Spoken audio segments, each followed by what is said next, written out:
Assalamualaikum warahmatullahi wabarakatuh. Halo Bapak dan Ibu guru hebat, kami dari kelompok PPL SDN Cikasarung 1 akan mendemonstrasikan tentang peran guru sebagai teladan pembelajaran sosial emosional. Selamat menyaksikan. Dadah. Perkenalkan, kami terdiri atas saya Nadia Sunarti, saya Indri Lestari, saya Dini Nurhasana, saya Siti Maria, saya Pramestia Karisma Nabani, saya Dekman Mustafa.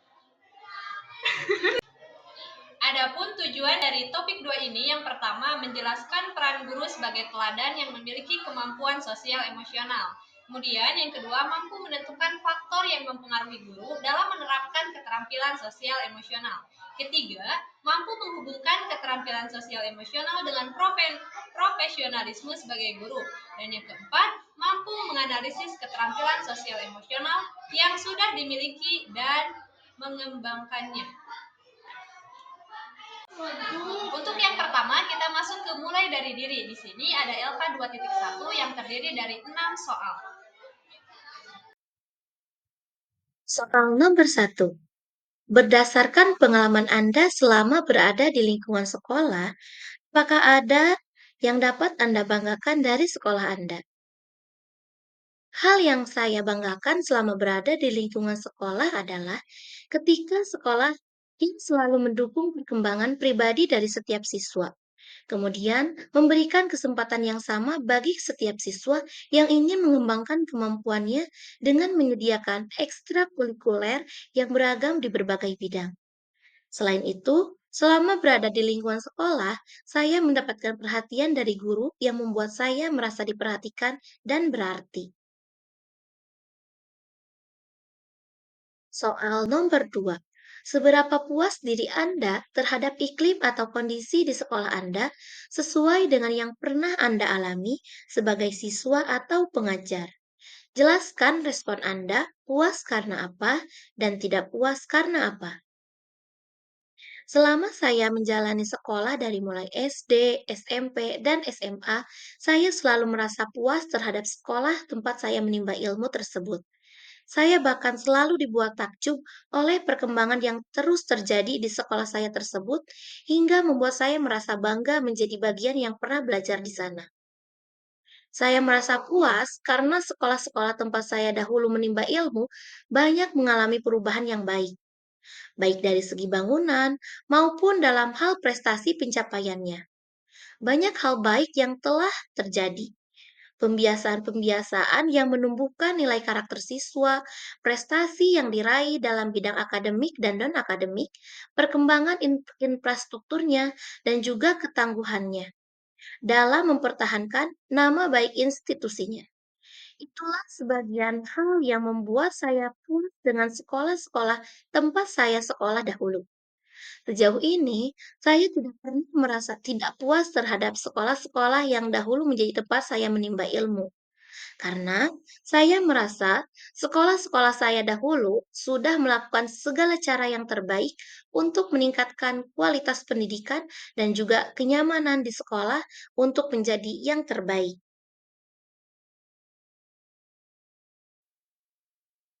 Soal nomor 3.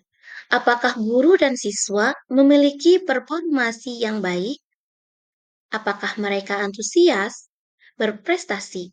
Jelaskan. Guru dan siswa di sekolah memiliki performa yang baik. Guru-guru saya sangat antusias dalam mengajar, selalu berusaha menciptakan suasana belajar yang menyenangkan dan menantang. Mereka memberikan perhatian penuh kepada perkembangan siswa, baik dalam aspek akademik maupun pribadi. Guru-guru saya juga selalu bersikap profesional ketika mengajar dan selalu ingin belajar mengenai hal-hal baru untuk menambah pengetahuan atau memperbaiki kekurangan agar menjadi lebih baik. Selain itu, setiap siswa pun antusias dalam mengikuti pelajaran dan selalu ingin tahu mengenai hal-hal baru yang belum diketahui. Dengan cara aktif dalam kegiatan sekolah maupun kegiatan di luar sekolah untuk tujuan meraih prestasi di berbagai bidang. Semua itu kemudian menciptakan lingkungan sekolah yang positif dan membangun bagi semua pihak. Soal nomor 4. Apakah sering terjadi konflik di sekolah Anda? Konflik antar siswa, antar guru, siswa dan guru. Secara umum, konflik di sekolah jarang terjadi. Jika ada, biasanya konflik antar siswa lebih sering terjadi. Hal itu biasanya bisa diselesaikan dengan baik melalui mediasi komunikasi yang efektif yang dipelopori oleh guru atau guru BK. Konflik antar guru atau antar guru dan siswa sangat jarang terjadi karena hubungan yang terbuka dan saling menghormati. Ketika mulai ada ketegangan, pihak sekolah selalu berusaha mencari solusi yang adil dan bijaksana untuk menjaga keharmonisan antara semua pihak. Soal nomor 5. Bagi Anda, apakah yang membuat komunitas sekolah menjadi bersatu dan bangga atas sekolahnya? Menurut kami, komunitas sekolah bersatu dan bangga adalah adanya rasa saling menghormati, kebersamaan, dan tujuan yang sama untuk mencapai kesuksesan atau target yang diinginkan. Kegiatan-kegiatan yang melibatkan seluruh elemen sekolah, seperti acara sosial, lomba, dan pengembangan diri, mempererat hubungan antar siswa, guru, dan staf. Selain itu, prestasi yang diraih bersama, baik akademik maupun non-akademik, juga menumbuhkan rasa bangga dan memperkuat identitas sekolah. Semua ini membuat setiap orang merasa menjadi bagian penting dari keluarga besar sekolah. Soal nomor 6. Apakah siswa di sekolah Anda sudah dibekali keterampilan untuk hidup dan belajar sepanjang waktu? Ya, di sekolah saya, siswa dibekali dengan keterampilan yang mendukung hidup dan belajar sepanjang waktu. Selain pelajaran akademik, sekolah juga menekankan pentingnya keterampilan seperti berpikir kritis, pemecahan masalah, dan kemampuan beradaptasi dengan perubahan atau hal lainnya. Melalui kegiatan ekstrakurikuler dan pendekatan pembelajaran yang berbasis pada perkembangan diri. Siswa diajarkan untuk selalu belajar, mengembangkan diri, dan siap menghadapi tantangan di masa depan. Hal ini membekali siswa untuk terus belajar, baik di sekolah maupun setelahnya.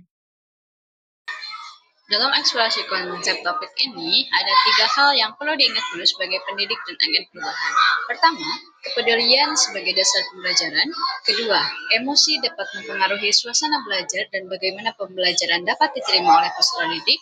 Dan yang ketiga, tujuan yang dicapai dan pemecahan masalah mengarahkan individu dan juga memberikan energi untuk melakukan pembelajaran. Dalam topik ini juga dikenal dengan konsep EMC kuadrat yang terdiri atas empati, mindfulness, compassion, dan critical inquiry. Empati meliputi kognitif empati, emotional empati, dan actionable empati. Compassion atau bela rasa sebagai bonding untuk mengurangi personal stress akibat respon yang berlebihan terhadap perasaan orang lain. Terdiri atas 6 atribut yaitu sensitivity, simpati, empati, motivation or caring, distress tolerance, dan non-judgment. Yang ketiga, mindfulness atau pemahaman diri melalui beberapa teknik diantaranya to pick one breath, set intention, dan unaware technique. Yang terakhir, critical inquiry sebagai kemampuan memperoleh sebuah informasi melalui pengamatan, pengalaman, pemikiran, penalaran, dan penilaian diri sendiri, kemudian dianalisis untuk dipahami. Nah, di sini terdapat video materi 1 yang berisi tentang video empati, video compassion, video mindfulness, dan video critical inquiry.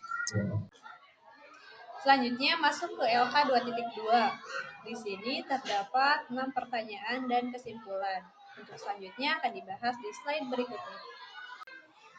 Untuk yang pertama, apakah fungsi pembelajaran EMCC secara umum?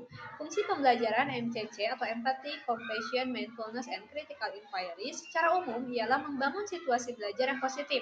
Keempat kompetensi tersebut perlu diasah oleh seorang guru agar proses pembelajaran dapat berlangsung dengan baik. Nomor 2, mengapa penting bagi guru untuk memahami dan menerapkan EMCC atau EMC kuadrat? Hal ini berkaitan dengan soal yang pertama, karena hal ini dapat membantu guru dalam proses pembelajaran. sehingga berlangsung dengan baik. Penting bagi guru untuk memahami ini karena memungkinkan untuk menilai efektivitas metode pembelajaran dan materi yang digunakan, mengidentifikasi kekuatan dan kelemahan siswa, serta memberikan dukungannya yang diperlukan, menyesuaikan strategi pembelajaran berdasarkan hasil evaluasi dan monitoring, dan memastikan bahwa tujuan pembelajaran tercapai dan siswa mendapatkan hasil belajar yang optimal.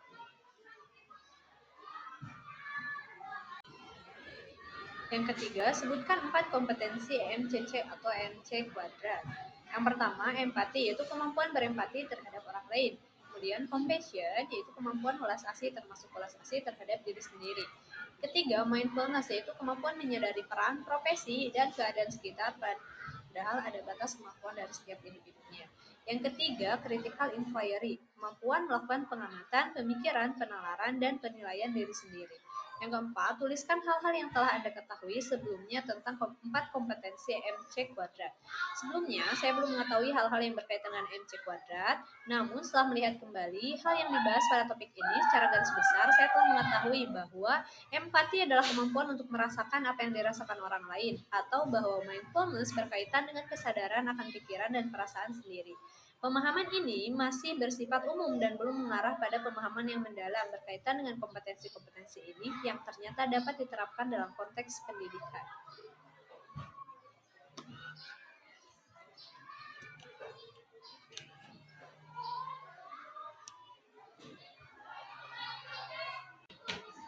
Soal yang kelima, tuliskan hal-hal baru yang Anda pelajari dari video atau link YouTube yang diberikan sebelumnya. Untuk video yang pertama, berkaitan dengan empati.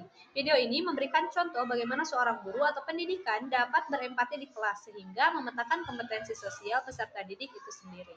Untuk video yang kedua, yaitu compassion. Video menjelaskan mengapa compassion atau bela rasa sangat penting, termasuk bela rasa terhadap diri sendiri. Guru dapat menjadi individu yang memiliki compassion, namun juga bisa memaklumi bahwa mereka juga individu yang memiliki keterbatasan. Untuk video yang ketiga yaitu mindfulness. Video ini menjelaskan mengenai mindfulness atau pemahaman diri, bagaimana individu mampu menghayati, menyadari secara utuh peran dan profesinya, juga keadaan sekitarnya. Untuk video yang keempat yaitu critical inquiry. Pada video ini memberikan informasi melalui pengamatan, pengalaman, pemikiran, penalaran, dan penilaian diri sendiri, kemudian dianalisis untuk dipahami. Bagaimana guru melihat peserta didik? Guru mengesampingkan masalah pribadi saat melaksanakan pembelajaran. Pertanyaan ke-6, apa hal-hal yang ingin Anda pelajari lebih lanjut berkaitan dengan konsep EMC kuadrat? Hal yang ingin saya pelajari lebih lanjut adalah bagaimana strategi yang efektif dalam menyisipkan EMC kuadrat pada proses belajar mengajar agar pembelajaran berjalan dengan optimal. Kemudian, kesimpulan, apa yang dapat Anda simpulkan sebagai mahasiswa? Sebagai mahasiswa, kita harus memiliki keempat unsur EMC kuadrat, karena hal ini menjadi dasar bersosialisasi dan berinteraksi dengan orang lain, dengan menunjukkan rasa kepedulian dan menjaga batas-batas dalam memberikan kepedulian tersebut untuk menstabilkan emosi agar berada di ranah yang positif. Selanjutnya terdapat video materi 2 yaitu guru sebagai agen perubahan dan guru memberi teladan. Bismillahirrahmanirrahim. Saya akan menyampaikan hasil diskusi kami terkait LK 2.3 yang mana terdapat 3 soal. Yang pertama yaitu 1. Mengapa ketika guru memiliki kemampuan sosial emosional yang baik, ia dapat menjadi agen perubahan di sekolah. Yang kedua yaitu seberapa penting keterampilan sosial dalam proses pembelajaran serta apa fungsinya. Dan apa yang bisa Anda simpulkan dari kedua pertanyaan tersebut? Pada pertanyaan pertama yaitu, mengapa ketika guru memiliki kemampuan sosial emosional yang baik, ia dapat menjadi agen perubahan di sekolah? Berdasarkan hasil diskusi kami, guru yang memiliki kemampuan sosial emosional yang baik dapat menjadi agen perubahan di sekolah karena mereka mampu membangun hubungan yang positif dengan peserta didik, rekan kerja, dan komunitas sekolah. Dengan memahami emosi diri sendiri dan orang lain, guru dapat menciptakan lingkungan belajar yang suportif dan inklusif. Guru yang berempati juga lebih responsif terhadap kebutuhan peserta didik, sehingga dapat menyesuaikan metode pengajaran yang lebih efektif dan relevan.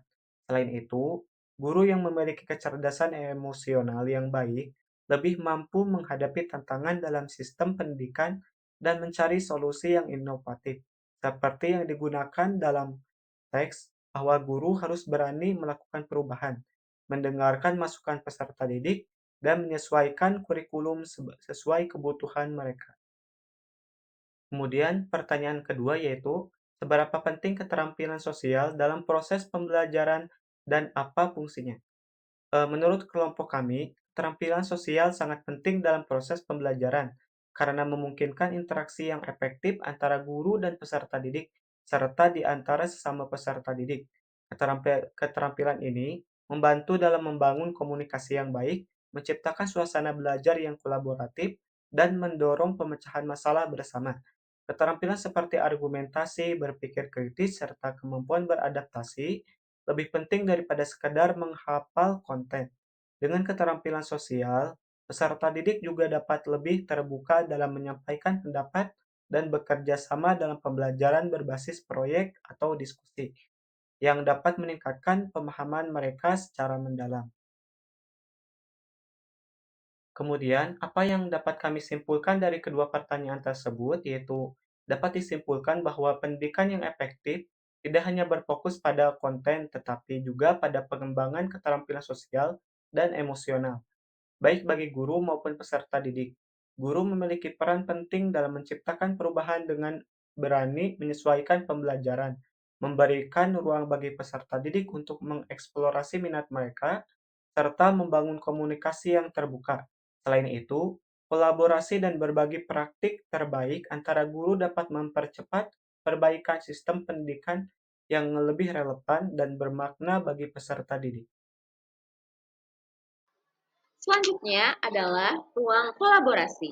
Di sini ada beberapa pertanyaan yang dapat memantik untuk diskusi kali ini, yaitu LK2.4, yaitu diskusi kelompok 1. Yang pertama, apa tantangan bagi guru untuk menjadi contoh atau teladan khususnya dalam hal sosial emosional?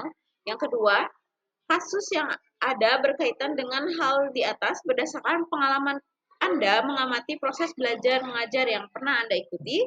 Dan yang ketiga, bagaimana sekolah bisa mendukung pembelajaran sosial emosional dan apa saja tantangan bagi sekolah.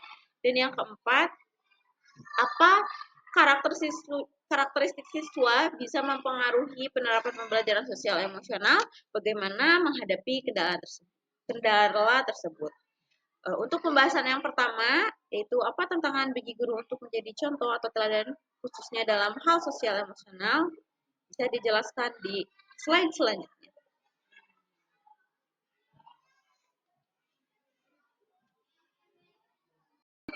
Apa tantangan bagi guru untuk menjadi contoh atau teladan khususnya dalam hal sosial emosional? Tantangan bagi guru untuk menjadi contoh teladan khususnya dalam hal sosial emosional adalah meregulasi diri sendiri. Sebelum menjadi contoh atau teladan, tentu saja seorang guru harus mampu mengatur dirinya sendiri dalam hal sosial emosional. Tantangan ini lebih berat karena menasihati diri sendiri lebih sulit daripada menasihati orang lain. Selain itu, karakteristik peserta didik yang unik menjadi tantangan dalam hal sosial emosional ini, karena guru tidak tahu secara detail bagaimana dan seperti apa lingkungan serta pola asuh tempat tumbuh dan berkembang peserta didik.